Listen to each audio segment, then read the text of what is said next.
हाँ जी, नमस्कार दोस्तों, आप सभी का स्वागत है आपके अपने YouTube channel GK by Yogeshwar पर। दोस्तों सभी विद्यार्थियों के लिए आज की ये क्लास वेरी इंपॉर्टेंट रहने वाली है, क्योंकि आज की ये क्लास आपकी साइंस की क्लास नंबर 2 रहेगी। दोस्तों दुर्गा शक्ति के एग्जाम्स के लिए वेरी इंपॉर्टेंट दोस्तों ये क्लास रहेगी। क्लास नंबर 2 दोस्तों क्या है?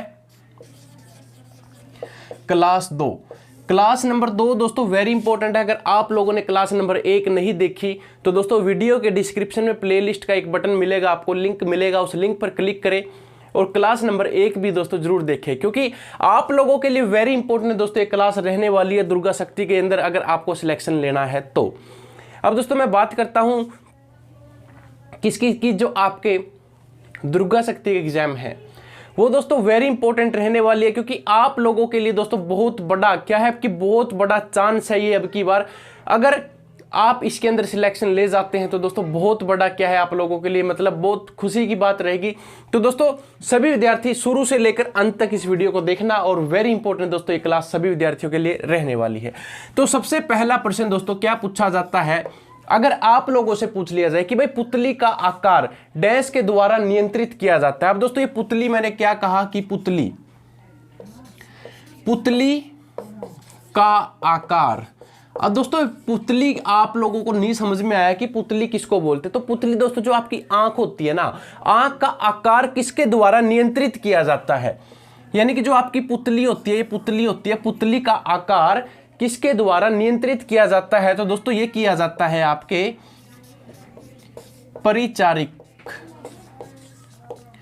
परिचारिका के द्वारा। दोस्तों क्या है, ये आपका आकार नियंत्रित किया जाता है। वेरी इंपॉर्टेंट दोस्तों सभी विद्यार्थियों के लिए प्रश्न रहेगा कि अगर पूछ भी लिया जाए ना तो ये पुतली दोस्तों आप लोगों को जब आप पीडीएफ मिलेगी ना, आपको उस पीडीएफ के अंदर आपको चित्र के माध्यम से दोस्तों दर्शाया मिलेगा। वहां पर दोस्तों आप चित्र के माध्यम से देख सकते हैं, क्योंकि यहां पर हम चित्र नहीं बना सकते। फॉर एग्जांपल के तौर पे दोस्तों, जैसे कि अगर हम बनाना चाहें तो ये क्या हो जाता है दोस्तों, फॉर एग्जांपल ये क्या है, आपकी एक आंख है, क्या है ये आपकी दोस्तों एक पुतली रहेगी, मतलब कि आंख की जो पुतली है। तो ये क्या है दोस्तों कि जो एरिया है ना, इस तरीके के सारा आपको उसके अंदर नाम आपको मेंशन मिलेंगे, आपको चित्र के माध्यम से दोस्तों पीडीएफ के अंदर दर्शाया गया है। ठीक है, वो पीडीएफ आपको क्लास खत्म होने के तुरंत बाद मिलेगी।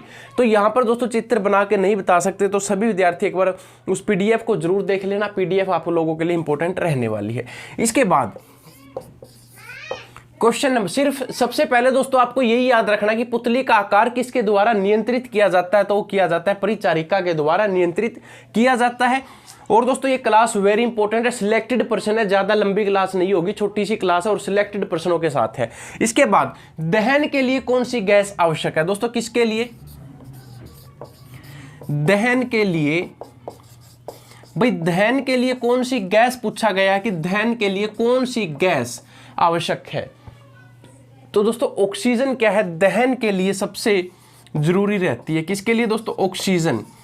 ऑक्सीजन दहन के लिए क्या है, इंपॉर्टेंट है। और अगर पूछ लिया जाए कि भाई ऑक्सीजन का निर्माण किसने किया, तो दोस्तों अगर पूछ लिया जाए कि ऑक्सीजन की जो एक खोज है ना, आप लोगों ने O2 देखा है कि ये क्या है, ऑक्सीजन है, तो ऑक्सीजन की खोज किसने की, तो वो की थी दोस्तों आपके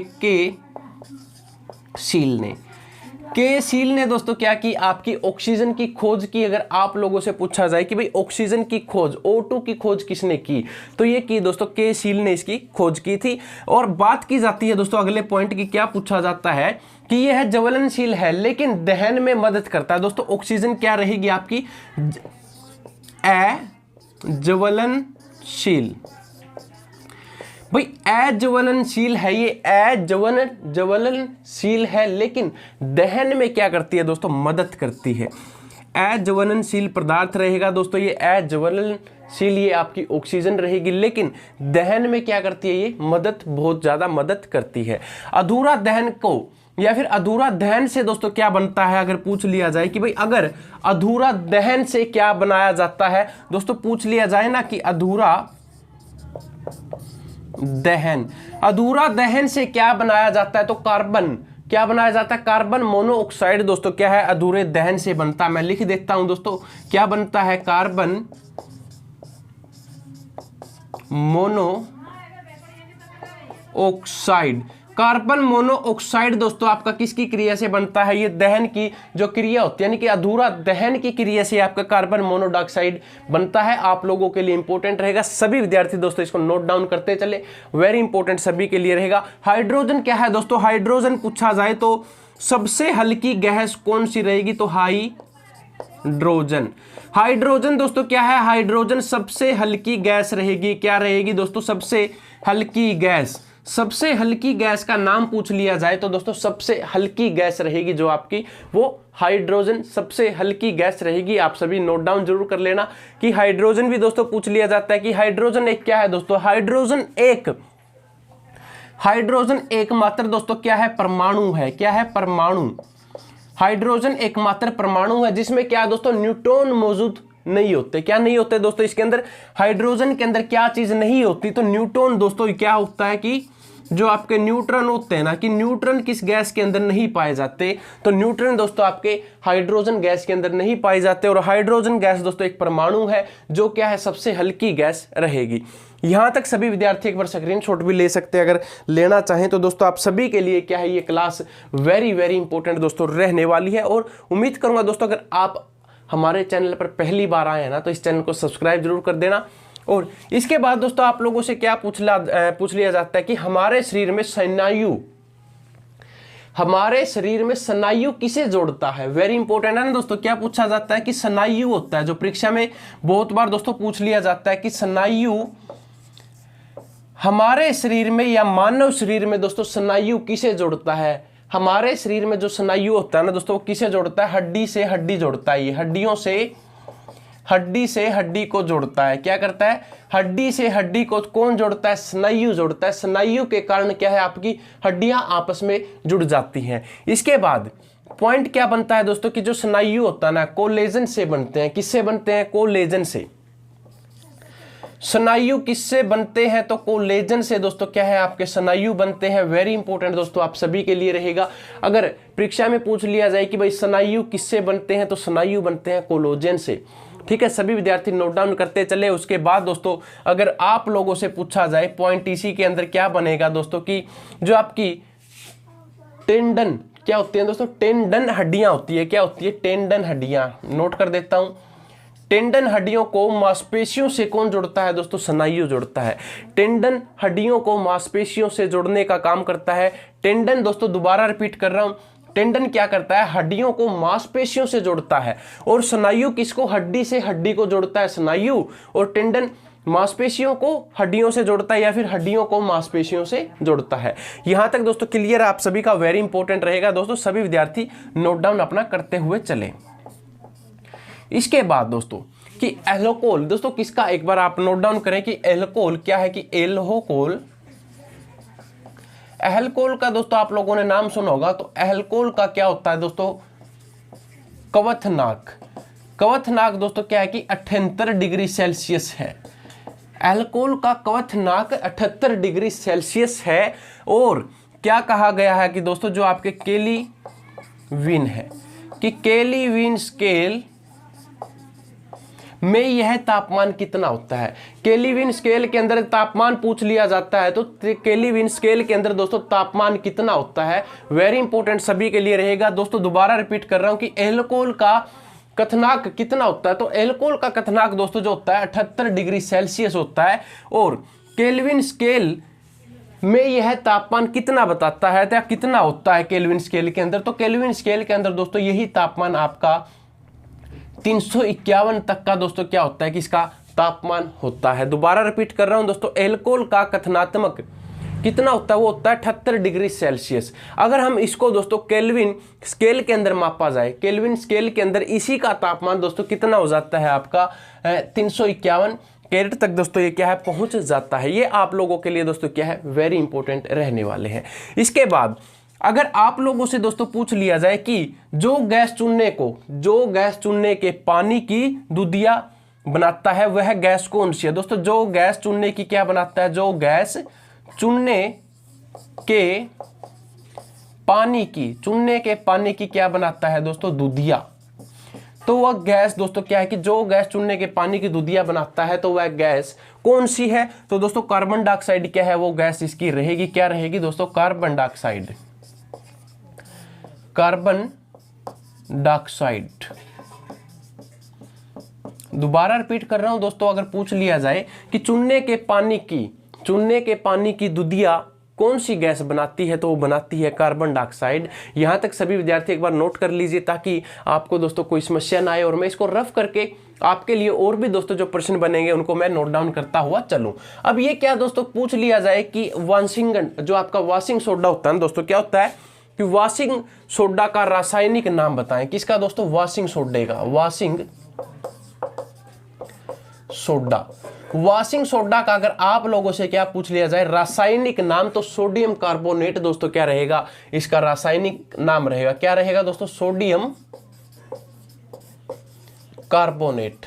तो सोडियम कार्बोनेट दोस्तों क्या है, इसका रासायनिक नाम रहेगा। परीक्षा में पूछ लिया जाए कि भाई वॉशिंग सोडा का रासायनिक नाम बताएं, तो वॉशिंग सोडा का जो रासायनिक नाम रहेगा सोडियम कार्बोनेट क्या है, इसका रासायनिक नाम रहेगा। तो सभी विद्यार्थी दोस्तों इसको नोट डाउन कर लें। और छोटी क्लास है दोस्तों, छोटी सी इस क्लास के अंदर आपके टॉप जो 20% है ना, ये 20% आपको करवाए जाएंगे, और उम्मीद करूंगा कि सभी विद्यार्थी नोट डाउन करते हुए चलेंगे, क्योंकि यहाँ पर दोस्तों क्या है आप लोगों के लिए वेरी इंपॉर्टेंट ये क्लास रहने वाली है। वॉशिंग सोडा एक रासायनिक यौगिक है जिसका फार्मूला अगर आप लोगों से पूछ लिया जाए, ये क्या है दोस्तों? जो आपका वॉशिंग सोडा है ना, ये क्या है? रासायनिक यौगिक है। अगर आप लोगों से पूछ लिया जाए कि भाई फार्मूला बताएं, तो दोस्तों इसका फार्मूला क्या रहेगा? फार्मूला रहेगा Na2CO3।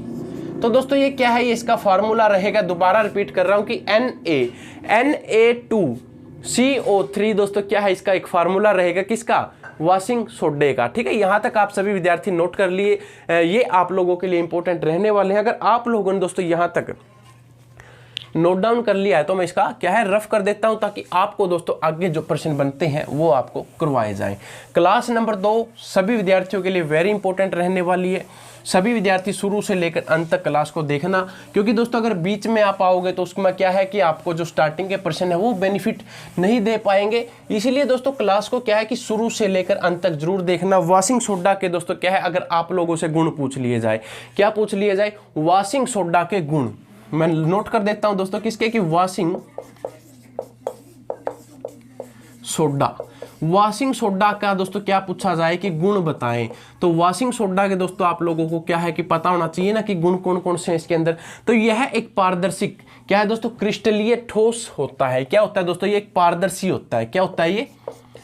पारदर्शी क्रिस्टलीय ठोस।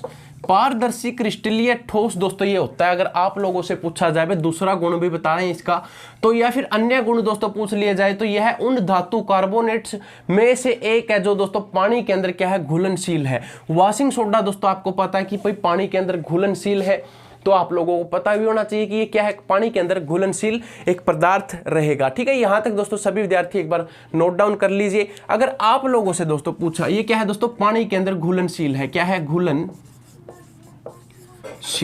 ये घुलनशील रहेगा बस। इसके बाद दोस्तों अगला प्रश्न कैसे पूछ लिया जाए कि La की पावर दोस्तों जैसे कि La3+ दोस्तों ये क्या है कि आयन है आपका। क्या है? आयन किस प्रकार का है? आयन किस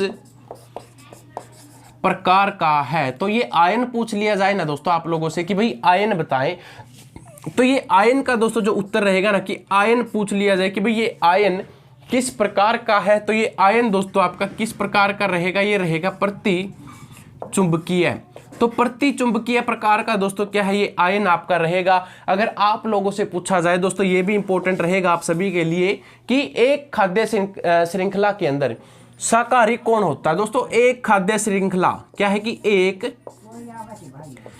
खाद्य श्रृंखला के अंदर दोस्तों एक खाद्य श्रृंखला में अगर आप लोगों से पूछा जाए कि शाकाहारी कौन है, क्या है दोस्तों कि शाकाहारी कौन है, एक खाद्य श्रृंखला के अंदर दोस्तों शाकाहारी कौन रहेगा, तो प्राकृतिक जो आपका प्राथमिक उपभोक्ता रहेगा दोस्तों, प्राथमिक उपभोक्ता क्या है आपका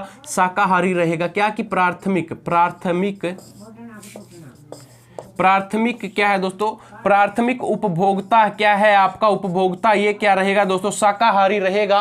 वेरी इंपॉर्टेंट दोस्तों आप सभी के लिए है, क्या पूछा गया कि प्राथमिक उपभोक्ता, प्राथमिक उपभोक्ता क्या है आपका, ये शाकाहारी रहेगा। क्योंकि दोस्तों फॉर एग्जांपल के तौर पे क्या है कि घास, घास क्या है आपका प्राथमिक उपभोक्ता रहेगा। घास के बाद दोस्तों टिड्डा, टिड्डा क्या करता है, टिड्डा घास को खाता है। और मेंढक दोस्तों किसको खा जाता है, वो मेंढक टिड्डे को खा जाता है, और मेंढक को दोस्तों सांप खा जाता है। इसीलिए जो आपका प्राथमिक जो पहला उपभोक्ता है वो क्या है दोस्तों, वो शाकाहारी रहेगा। इसीलिए दोस्तों ये चेन सिस्टम आपको चित्र के माध्यम से भी दोस्तों पीडीएफ के अंदर ये मिल जाएगी, आप वहां से भी इसको देख सकते हैं।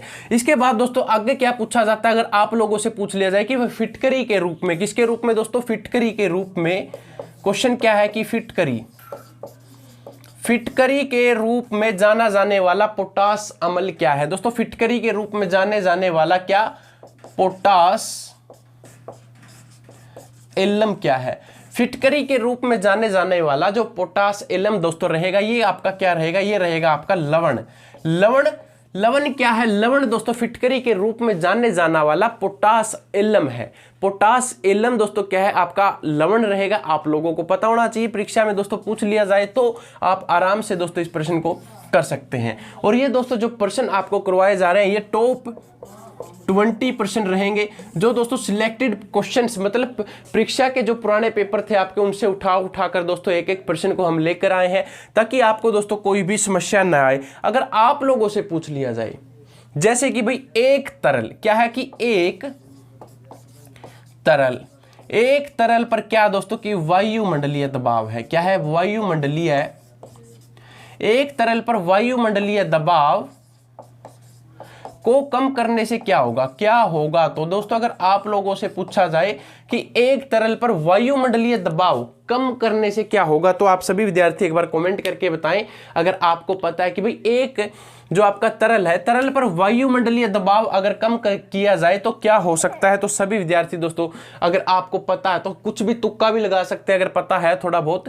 तो दोस्तों क्या है कि अगर आपका वायुमंडलीय दबाव कम हो जाता है तो दोस्तों तरल पर क्या असर पड़ेगा, तो तरल को क्या होगा दोस्तों कि तरल के जो क्या होते हैं कवचनाथक होते हैं, उसके अंदर क्या हो जाती है दोस्तों, कमी हो जाती है। तरल के कवचनाक के अंदर दोस्तों क्या हो जाती है, कमी हो जाती है। अगर आप क्या करते हैं कि एक तरल पर वायुमंडलीय दबाव को कम करेंगे तो वहां पर दोस्तों वायुमंडलीय दबाव के कारण तरल के कथनात्मक पर कमी हो जाती है। और अगर आप लोगों से पूछा जाए भी जो आपके दांतों के डॉक्टर होते हैं, क्या होते हैं दोस्तों, दांतों के डॉक्टर, यानी कि दंत चिकित्सा द्वारा किस दर्पण का उपयोग किया जाता है। दांतों के डॉक्टर दोस्तों क्या करते हैं, वो किस दर्पण का क्या करते हैं, उपयोग करते हैं। अगर आपको पता है तो दोस्तों बताएं कि जो दांत के डॉक्टर होते हैं वो दांतों को चेक करने के लिए कौन सा दर्पण यानी कि शीशे का उपयोग करते हैं। तो दोस्तों अवतल दर्पण का, कौन सा, अवतल, अवतल दर्पण का दोस्तों क्या है वो प्रयोग करते हैं। वेरी इंपॉर्टेंट रहेगा, अवतल दर्पण का क्या है, दांतों के डॉक्टर उपयोग करते हैं। सभी विद्यार्थियों के लिए इंपॉर्टेंट रहेगा दोस्तों। अगर पूछ लिया जाए गोबर गैस के बारे में कि जो आपकी कौन सी गैस होती है दोस्तों, गोबर गैस, गोबर गैस के बारे में अगर आप लोगों से पूछा जाए कि गोबर गैस के दहनशील भाग का प्रमुख भाग बताएं दोस्तों, किसका, गोबर गैस के प्रमुख, जो गोबर गैस के दोस्तों आपके कौन सा दहन के बारे में बात की गई है, दहनशील भाग की, कि गोबर गैस के दहनशील भाग का प्रमुख भाग कौन सा होता है। तो दोस्तों मीथेन होता है। क्या होता है, मीथेन। अगर आप लोगों से पूछा जाए कि भाई गोबर गैस को अन्य नाम से क्या जाना जाता है, मीथेन दोस्तों क्या होता है, एक बार दोबारा रिपीट कर रहा हूं कि गोबर गैस के दहनशील भाग को क्या कहा जाता है, तो मीथेन के नाम से इसको जाना जाता है। गोबर गैस को दोस्तों किस अन्य नाम से जाना जाता है दोस्तों, बायोगैस के नाम से भी इसको जाना जाता है। यानी कि बायोगैस के नाम से किसे जाना जाता है, तो बायोगैस के नाम से भी दोस्तों आपकी गोबर गैस को जाना जाता है। अब पूछ लिया जाए कि भाई जो आपका क्या होता है कि बायोगैस का उत्पादन कैसे होता है, तो जानवरों और पौधों के कार्बनिक जो अवशिष्ट बच जाते हैं उससे क्या होता है कि आपकी जो मीथेन या फिर गोबर गैस का क्या होता है, निर्माण होता है। प्रकाश संश्लेषण सर्वाधिक कहां पर होता है दोस्तों, प्रकाश संश्लेषित जो होता है ना आपका, कि प्रकाश संश्लेषण सबसे अधिक कहाँ पर होता है? तो दोस्तों ये लाल प्रकाश के कारण सबसे अधिक क्या होता है, आपका प्रकाश संश्लेषण होता है। मैं इसको रफ कर देता हूँ दोस्तों ताकि आपको लिख के यहाँ पर दिखा दूँ कि आपका जो प्रकाश संश्लेषण होता है ना, लाल प्रकाश के कारण क्या है, सबसे अधिक होता है। प्रकाश संश्लेषण सर्वाधिक किसके कारण होता है? तो लाल प्रकाश के कारण। लाल प्रकाश के कारण आपका क्या होता है दोस्तों? लाल प्रकाश के कारण आपका सबसे अधिक क्या होता है? वो होता है प्रकाश संश्लेषण। ये किसके कारण होता है दोस्तों? ये आपके लाल प्रकाश के कारण होता है। सभी विद्यार्थी इसको नोट जरूर कर लेना। अगर आप लोगों से किसके बारे में दोस्तों अवशेष एसआई की इकाई पूछ ली जाए दोस्तों, किसकी? आवेश एसआई की इकाई है। भाई अगर एसआई की इकाई आप लोगों से पूछ ली जाए तो ये किसकी? कूलाम्ब की दोस्तों। किसकी रहेगी? कूलाम्ब की। कूलाम्ब की दोस्तों क्या है, ये एसआई इकाई रहेगी। सभी विद्यार्थी दोस्तों यहां तक नोट डाउन कर लीजिए। अगर आप लोगों से कुछ भी पूछ लिया जाए तो आप आराम से यहां तक कर सकते हैं। अब दोस्तों मैं आप लोगों से बात करूंगा रासायनिक यौगिक और उनके सामान्य नाम या फिर जो रासायनिक सूत्र होते हैं उनके बारे में। तो यहां तक सभी विद्यार्थी एक बार नोट कर लीजिए। अब दोस्तों जो आपसे पूछा जाएगा ना, ये क्या है, ये इंपॉर्टेंट रहने वाला है। क्योंकि भाई अगर आप लोगों से पूछ लिया जाए जैसे सोडियम बाइकार्बोनेट है, इसका रासायनिक सूत्र बताएं, तो आपको नहीं पता, तो नंबर दोस्तों क्या है कि यहीं पर आपके क्या हो जाते हैं, कट जाते हैं। परीक्षा में दोस्तों क्या है, सबसे अधिक रासायनिक सूत्रों के बारे में पूछा जाता है, तो आपको भी पता होना चाहिए। सबसे पहले दोस्तों क्या है, आप हेडिंग डाल लीजिए ऊपर, किस चीज की, कि रासायनिक यौगिक।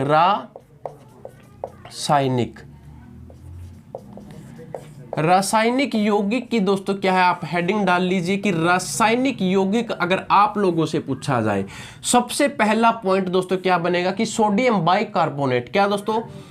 Sodium bicarbonate. तो सोडियम बाइकार्बोनेट अगर आप लोगों से पूछा जाए, ये क्या है, इसका अगर आप लोगों से क्या पूछ लिया जाए कि भाई सामान्य नाम बताएं, क्या बताएं, सामान्य नाम। तो दोस्तों सोडियम बाइकार्बोनेट का सामान्य नाम क्या रहेगा, बेकिंग सोडा के नाम से दोस्तों इसको जाना जाता है। किस नाम से? Baking soda. अब भाई पूछ लिया जाए कि इसका रासायनिक सूत्र बताएं। अब दोस्तों क्या पूछ लिया जाए आप लोगों से कि रासायनिक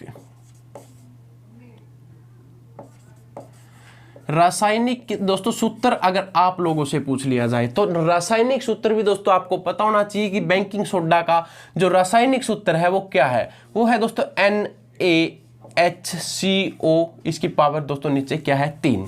तो ये क्या रहेगा दोस्तों, ये आपका रासायनिक सूत्र रहेगा। इसके बाद क्या पूछ लिया जाता है दोस्तों, जैसे कि सोडियम हाइड्रोक्साइड। दोस्तों क्या है कि सोडियम के बारे में अगर आप लोगों से पूछा जाए कि सोडियम, तो दोस्तों क्या है, ये तो आपका रासायनिक नाम हो जाएगा। और इसका दोस्तों जो क्या रहेगा, सामान्य नाम की बात की जाए तो कास्टिक सोडा। दोस्तों क्या रहेगा, कास्टिक सोडा के नाम से दोस्तों क्या इसका रासायनिक नाम रहेगा, मतलब सामान्य नाम रहेगा। और रासायनिक सूत्र की बात आप लोगों से की जाए तो दोस्तों रासायनिक सूत्र रहेगा इसका NaClO और दोस्तों 2, ये क्या इसका रासायनिक सूत्र रहेगा। दोस्तों वेरी इंपॉर्टेंट है। कॉपर सल्फेट के बारे में दोस्तों पूछ लिया जाए आप लोगों से, किसके बारे में, कॉपर के बारे में, कि भाई कॉपर सल्फेट, कॉपर सल्फेट के बारे में पूछ लिया जाए तो दोस्तों इसका जो सामान्य नाम रहेगा उसको क्या कहते हैं, तो नीला विट्रियोल।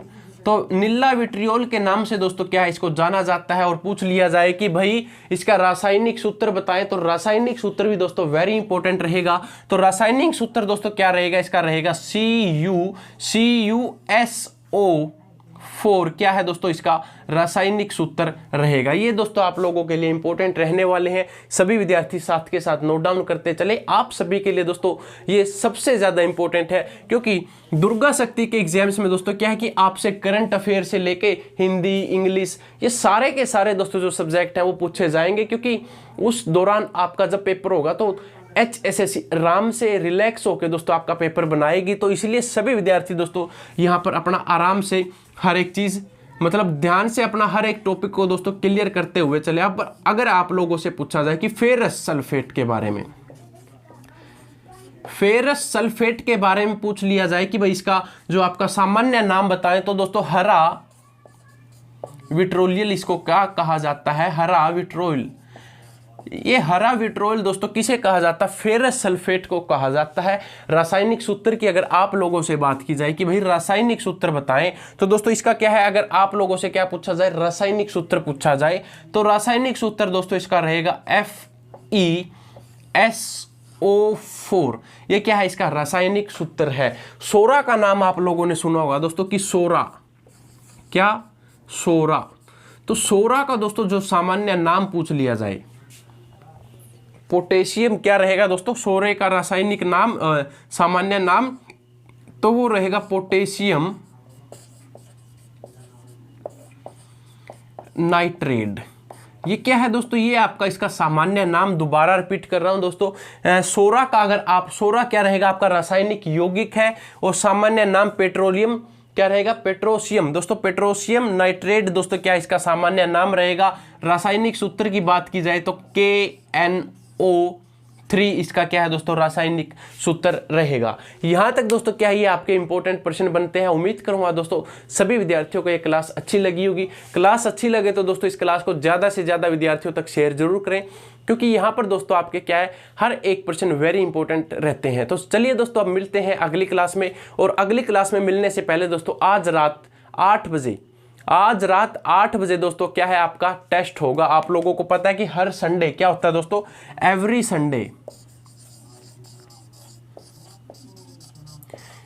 संडे दोस्तों क्या है आपका टेस्ट होता है। आज दोस्तों क्या है कि 8 बजे आपका टेस्ट शुरू होगा। हमारे चैनल की दोस्तों जो कम्युनिटी है, कम्युनिटी के अंदर आपको टेस्ट का लिंक मिल जाएगा। जो विद्यार्थी चैनल के साथ नहीं जुड़े हैं तो उनको दोस्तों चैनल की कहां पर, कम्युनिटी के अंदर क्या है टेस्ट का लिंक मिल जाएगा। तो आप सभी दोस्तों वहां से जुड़ सकते हैं कम्युनिटी के अंदर से। और जो विद्यार्थी व्हाट्सएप है या फिर हमारे टेलीग्राम ग्रुप से जुड़े हुए हैं ना, तो उनको तो लिंक दोस्तों आपको व्हाट्सएप या टेलीग्राम ग्रुप पर मिल जाएगा। जो नए विद्यार्थी आएंगे अगर वो हेल्पलाइन के लिए नंबर चाहते हैं तो दोस्तों 7950322009 पर दोस्तों क्या है आप व्हाट्सअप करें। यहाँ पर दोस्तों आपको एग्जाम संबंधित सारी जानकारी प्रोवाइड की जाती है। तो उम्मीद करूंगा दोस्तों कि सभी विद्यार्थी आज शाम इस टेस्ट को जरूर देंगे। इस टेस्ट के अंदर दोस्तों आपको ये पता चलेगा कि आपका एग्जाम्स का लेवल कितना है और दोस्तों आपकी तैयारी कितनी है। तो सभी विद्यार्थियों से यही रिक्वेस्ट है कि वीडियो को दोस्तों ज़्यादा से ज़्यादा शेयर करें, और जितने भी दोस्तों आपके एग्जाम हैं HSSC के, उसके लिए आप बेहतरीन तरीके से तैयारी करें। तो चलिए दोस्तों मिलते हैं कल की क्लास में, और उम्मीद करूँगा सभी विद्यार्थियों को